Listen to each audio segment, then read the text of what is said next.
GJKK ka dënuar me 8 vite burgim Jusel Micin, i akuzuar për krijimin e një skeme mashtrimi për grabitjen e shtetasve të huaj përmes premtimit të investimit në kriptovaluta.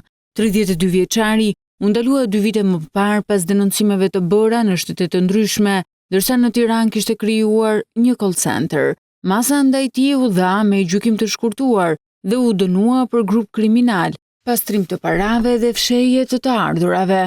Po ashtu, 8 vitet ai do t'i kryej në qeli të sigurisë së lartë, së bashku me të u dënua dhe mendim domi, por me një mas prej 7 vitesh e 4 muaj, që po ashtu do të jetë në një burg të sigurisë së lartë. Në momentin e arrestimit në shkurt të vitit 2023, policia vëri të ditur se Mici dhe Domi ishin pjesë e një grupi kriminal që u vodhën të huajve 15 milion euro. Gjithashtu atyre u janë sekuestruar 11 prona të paluajtshme, ku 3 janë apartamente dhe 8 sipërfaqe tokë ar, rreth 1.1 milion euro të ndara në llogari bankare, po ashtu kanë kaluar në administrim nga shteti. Përgjatë këtyre viteve në Shqipëri janë zbuluar disa grupe që mashtronin shtetas të huaj përmes call centrave.